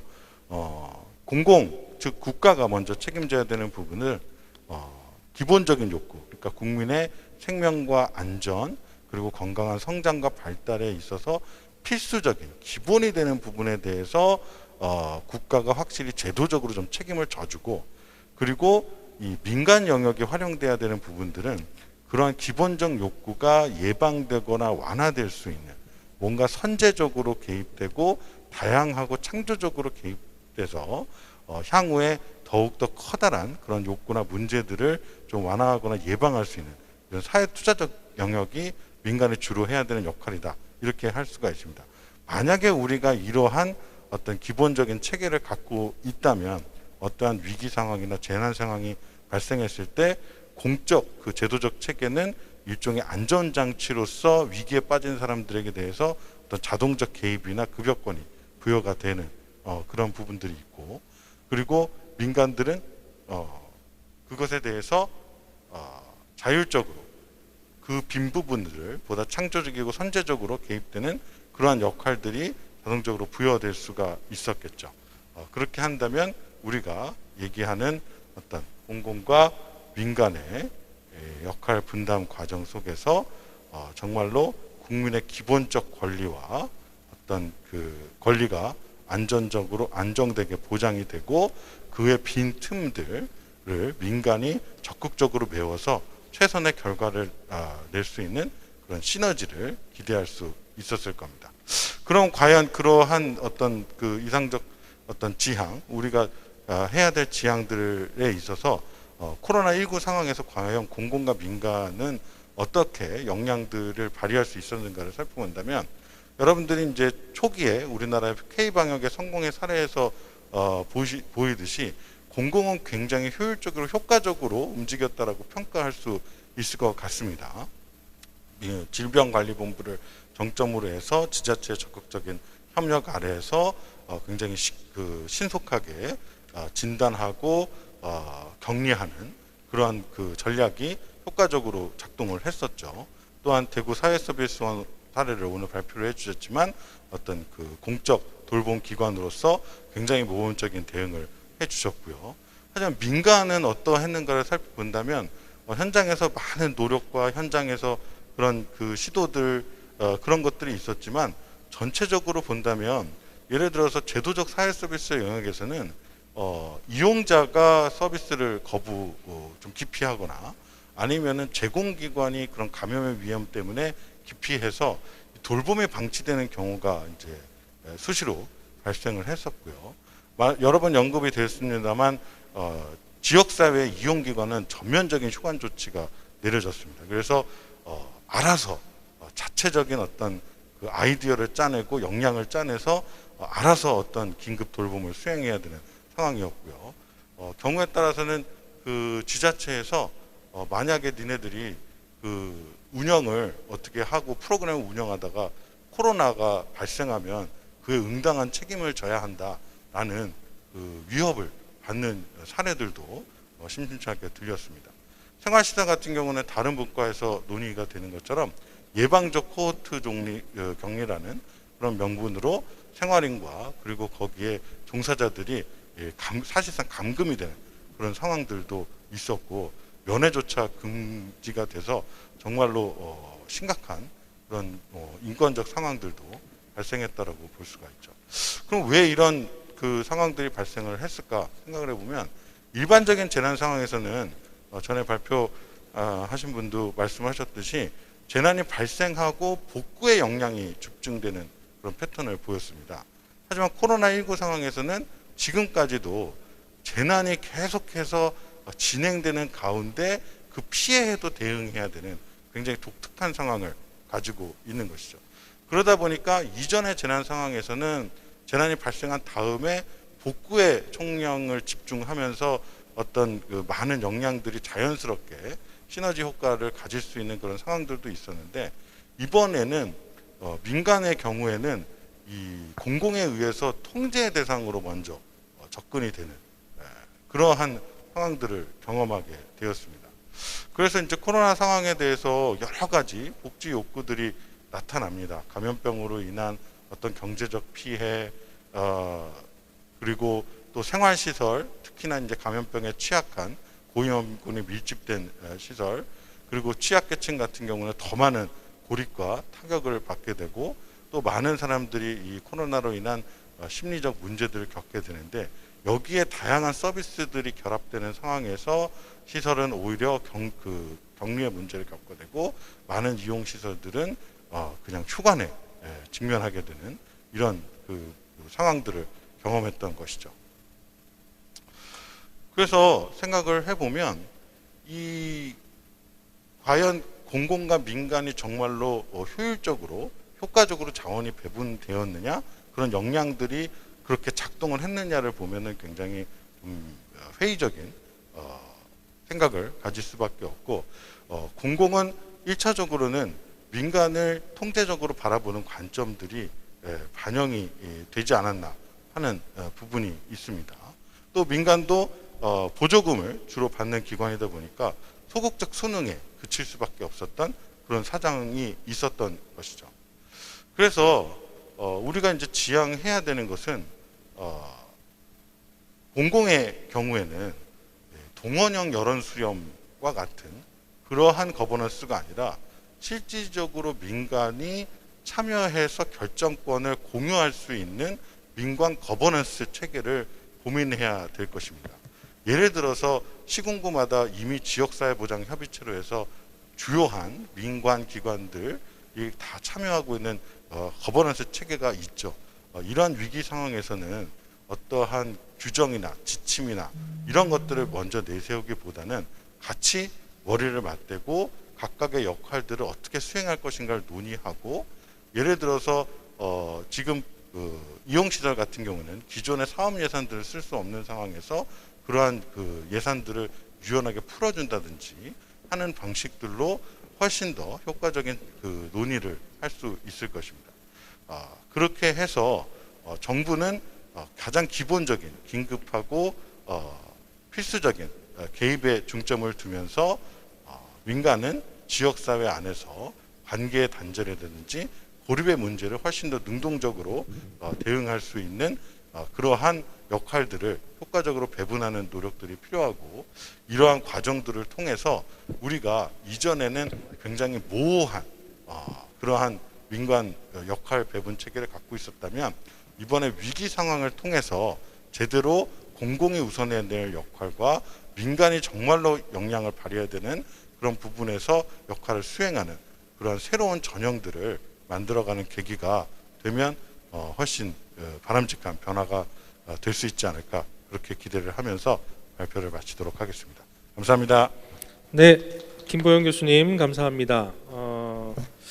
자, 이렇게 해서 총 5분의 발제가 모두 끝났습니다. 발제가 끝나면 보통 플로어에 계신 여러분들께서 질문들을 해주시는데요. 오늘은 다들 아시다시피 플로어에 아무도 안 계세요. 그래서 우리 유튜브 방식의 실시간 채팅을 활용해서 많은 질문들이 올라왔는데요. 저희한테 주어진 시간이 있어서, 또 여러분들이 또 많이 기다리시는 경품 추첨 시간이 있기 때문에 몇 가지 질문들만 좀 올라온 것 중에 답변하실 수 있는 것들을 한번 해보도록 하겠습니다. 우선 발표 순서대로 한번 해보도록 할게요. 모금회, 공동 모금회 관련한 질문이 하나가 올라왔어요. 하나가 뭐냐 하면, 하반기에 코로나 대유행이 아마 있을 것 같은데, 그 대유행을 대비해서 대구광역시 사회복지 공동모금회에 직접적인 개발 계획이 있습니까? 라고 하는 그런 질문이 하나 올라왔고요. 일단 질문 소개를 다 드리고 짤막짤막하게 답변을 들어보도록 하겠습니다. 두 번째로 사회서비스원 관련한 질문이 꽤 많았는데요. 그 중에 하나를 좀 선택을 해봤습니다. 사회서비스원의 긴급 돌봄 서비스와 관련한 내용들을 소개해 주셨는데, 과연 기대한 만큼의 효과가 있었느냐, 다른 공공이나 민간의 이 돌봄과 차이점은 어떤 게 있느냐에 대한 이야기들을 질문해 주셨고요. 세 번째로 대구광역시 자원봉사센터와 관련해서는 감염재난 전문봉사단이 있다는 것을 처음 알았습니다. 조금 더 자세한 내용을 소개해 주실래요? 라고 하는 그 질문이 있었습니다. 지금까지 김보영 교수님 질문은 아직 안 올라왔는데 올려주시면 제가 또 추후에 소개해 드리도록 하고요. 네 번째로 사회복지협의회 관련한 질문은, 정부의 지침을 따르지만 재난에 따른 사회복지 영역에서의 체계, 업무 분장 등이 복지 영역에서의 컨트롤 타워 역할이 부재되어서 결국 지자체에 많이 의존하게 되는 것 같습니다. 복지 영역에서의 컨트롤 타워 역할은 어떻게 되어야 하는 것이 좋을까요? 라고 하는 질문을 주셨습니다. 저희한테 주어진 시간이 별로 없기 때문에 짤막짤막하게 질문에 답변해 주시면 좋겠습니다. 우선 사회복지 공동모금에 관련된 이야기를 먼저 들어볼까요? 예, 주신 질문이 하반기 코로나 대유행을 대비해서 모금에서 직접적으로 개발 계획이 있습니까? 라는 질문인데, 저희가 대구 코로나 사태 때는 사실 전국적인 상황에서 대구에 유독 이제 확진자가 급증하는 상황이었고, 또 그런 안타까움 때문에 전국에서 기부금을 많이 보내주셨습니다. 유례없는 많은 모금액이 모여졌고, 또 코로나 대응하기 위해서 이제 저희가 현금을 사용하였는데, 지금 2차 대유행 기로에 서 있는 지금은 전국적으로 코로나가 확산되기 있기 때문에 대구에 코로나 관련한 성금이 더는 그렇게 많이 들어오지 않을 걸로 예상을 하고 있습니다. 그런데 그럼에도 불구하고 우리는 준비를 해야 되겠죠. 근데 3월 달에 대구에 코로나 상황이 터졌을 때는 우리가 처음 겪는 감염 재난 상황이었기 때문에 공공 재원에서 준비하지 못했던 기본적인 시스템, 기본적인 내용들에 대해서 좀 방역 환경이나 이런 것들에 대해서도 저희가 민간 재원 성금으로 지원을 했는데, 이제는 이제 어느 정도 시간이 지났기 때문에, 뭐 시간이 그렇게 많이 지난 건 아니지만은 우리가 이제 2차 대유행에 대한 대비할 시간이 충분하지 않았지만은 공공에서도 재원을 마련해야 되고, 또 각 사회복지 시설 기관에서도 이에 대한 준비를 이제 하셨어야 됐고, 또 지금 또 아직 미비한 점이 있다면 해야 될 거라고 생각합니다. 사랑의 열매에서 지금 이제 코로나 성금으로 모여진 재원이 그렇게 여유 있게 많이 남아 있는 건 아닌데, 또 필요에 따라서 지원을 할 예정입니다. 하지만 이제 지원되는 내용은 기본적인 방역 이런 내용보다는 조금 더 복지의 측면에서 봤을 때 조금 더 이제 프로그램적인 내용이라든가 그런 것들에 조금 더 이제 관심을 더 기울여야 되지 않을까. 제가 특정 분야를 언급하는 것에서 좀 못하긴 한데, 코로나 상황이 되면서 많은 분들이 자가 이제 사회적 거리두기로 인해서 혼자 있는 시간이 많고 또 우울감이 증가해서 자살률이 굉장히 많아졌다고는 얘기를 많이 들었습니다. 뭐 그런 자살과 관련된 예방책이나 이런 것들 그런 프로그램들 중심으로 지원하는 게 더 합리적, 더 맞는 거 아닌가 싶은 생각도 듭니다. 일단은 저희 대구 사회복지공동모금에서도 지원했던 사업 중에 이제 잔액이나 이런 현황들을 지금 파악을 하고 있고 또 2차 대유행에 대비해서 또 긴급하게 지원해야 될 것은 꼭 선별해서 지원을 하겠지만은 이제 그런 사회복지 현장에서도 또 공공재원에서도 각자의 역할에서 준비할 수 있는 것은 미리 빠르게 준비를 하시는 게 좋지 않겠나 싶습니다. 이상입니다. 네, 감사합니다. 감염의 시대 관련해서 이 각종 배분 이슈들을 잘 파악을 하고 또 개발된 자원들이 잘 매칭될 수 있는 그런 부분들이 있었으면 하는 바람입니다. 그다음 이은자 국장님께서 조금 전에 말씀드렸던 그 감염 재난 전문 봉사단 관련해서 아주 짧게 좀 소개해 주시겠습니까? 예, 우선은 감염 재난 전문 봉사단이 존재하는 건 아니에요. 기존에 이제 감염 시대를 저희가 처음 만든 거기 때문에 대신에 재난 전문 봉사단은 있습니다. 그 재난 전문 봉사단의 각각의 영역에서 또 이번에 특별한 사례들을 통해서 나중에 구성을 하게 되겠죠. 여러분이 아마 어떤 사례들이 생겼을까? 실제로 방역도 그냥 할 수도 있지만 방역에 대한 어떤 전문적인 매뉴얼에 따라서 수칙에 따라서 해야 되고요. 실제로 어떤 사회복지기관에서 그 방역하는 모습을 보고 필수 장비들을 갖추지 않는 것을 보고 저희가 공동모금의 긴급자금으로 그 전체 이제 복장들을 다 제공한 사례들도 있고 지금 온라인 플랫폼에 이제 방역 봉사단의 어떤 교육들이 올라가 있습니다. 그리고 예를 들면 어떤 격리를 해야 되는데 반려동물 때문에 격리를 못하는 사례들이 있을 때 그것을 뭐 우리가 강아지나 실제로 고양이를 돌봐줄 사람 많다면 여러분이 아마 생각해 보세요. 2m 넘는 그 도마뱀을 누군가 갑자기 맡아줘야 할 때 이런 건 누가 할 것인가? 그럴 때 그런 거를 맡아주는 어떤 단체들과 저희가 연결한 사례들이 있고 실제로 사망하는 케이스에 있어서 진짜 유가족과 이렇게 장례를 치르지 못하는 경우가 많았습니다. 그런 부분을 도와주는 장례지도 전문 자원봉사단이 있습니다. 뭐 여러 가지로 여러분이 뭐 마스크도 그냥 만들었을 거라고 생각하지만 실제로 전문 그 사회적 기업에서 마스크를 만드시는 봉사단께서는 실제로 이거를 식약청에 의뢰해서 뭐 이산화탄소 배출이 어떻게 되는지 이것이 이제 호흡을 통해서 몇 시간이 유지되는지까지 실제로 실험을 통해서 그런 마스크를 만들고 이런 마스크를 만든 것을 매뉴얼을 저희는 배부를 했습니다.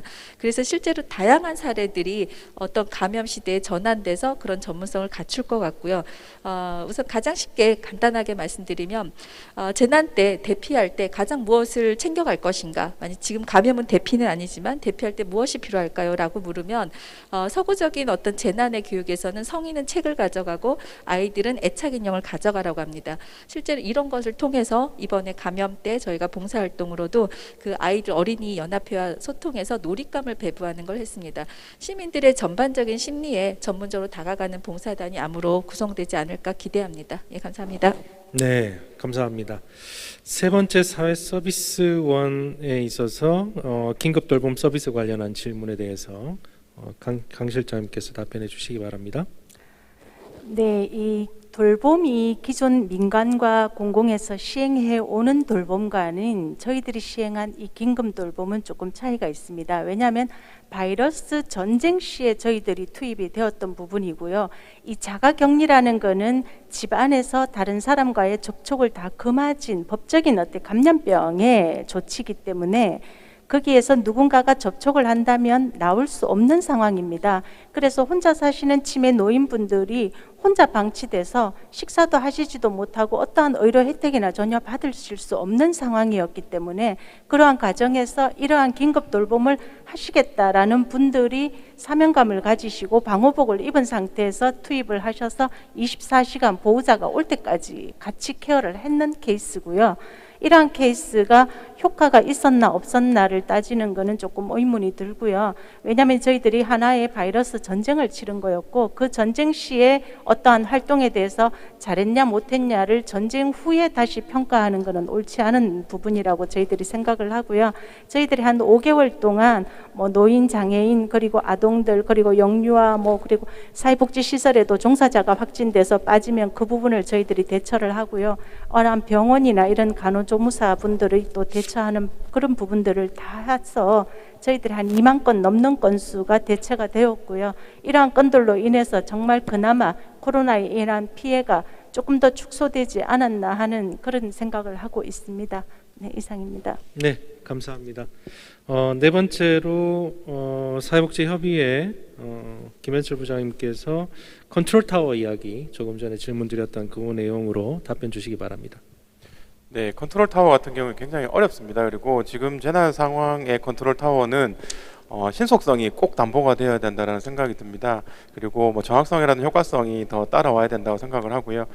컨트롤 타워가 되기 위해서는 꼭 협회뿐만 아니고 신속하게 수시로 재난이 발생했을 때 모이면 늦다라고 생각을 하고요.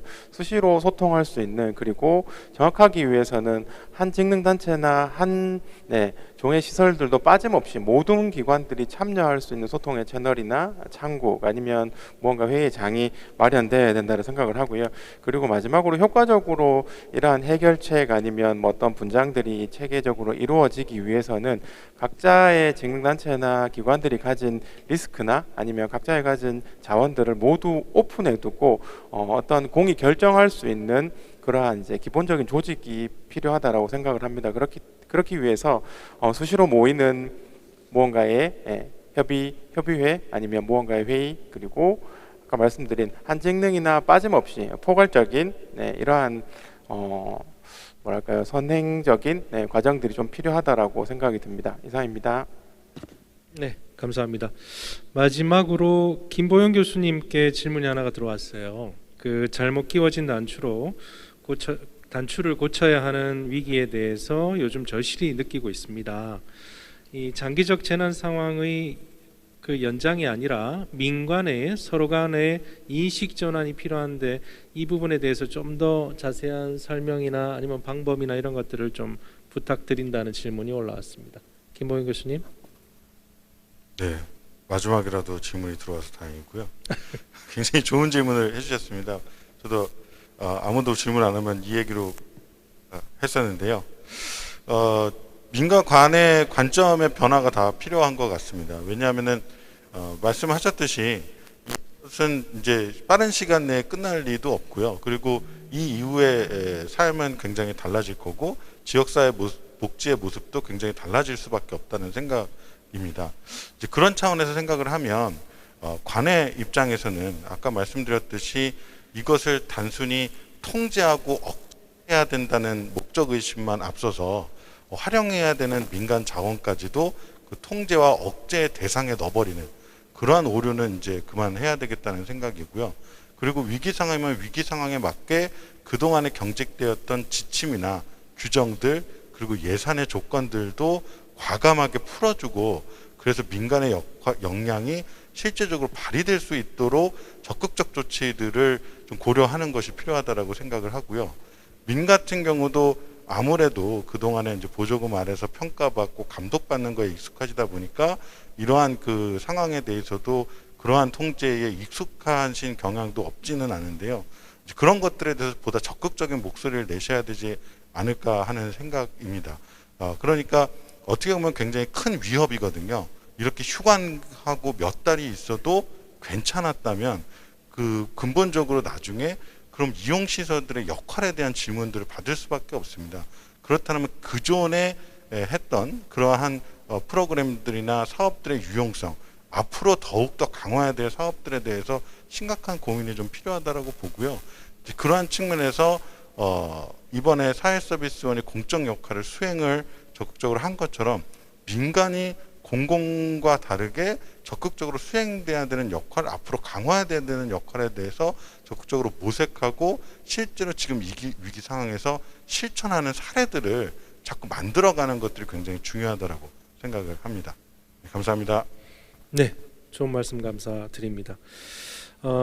사실은 이 워크숍 때 여러 가지 발제들이 진행이 되어도 나중에 질문이 이렇게 많이 나오는 데도 있지만 또 안 나오는 곳도 있었거든요. 그래서 저는 오늘 좀 걱정을 했습니다. 그 유튜브 시청하시는 사회복지사 선생님들께서 질문 안 해주시면 어떡하나라고 되게 걱정 많이 했는데, 많은 질문이 온 것에 비해서 저희한테 주어진 시간들이 많지 않아서, 그래서 각각 발제자분 한 분씩 질문 하나씩을 연결해서 더 추가적인 설명을 요청을 드렸습니다.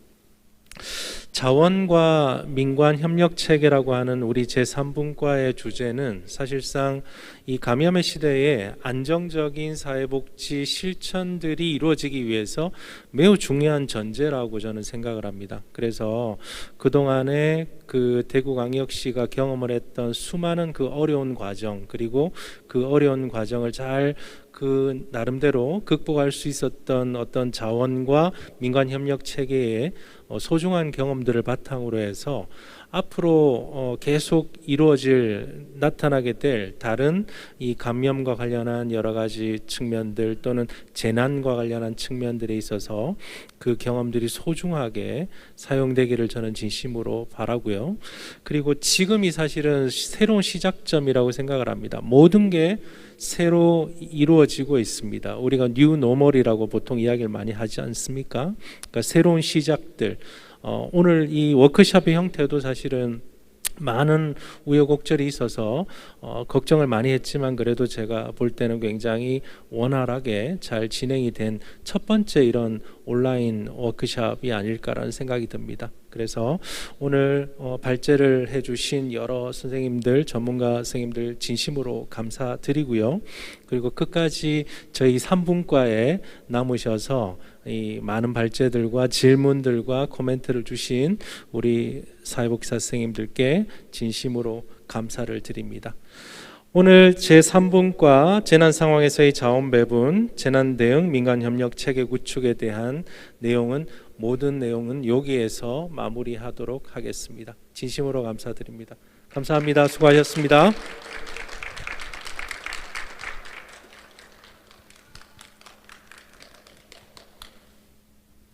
수고하셨습니다.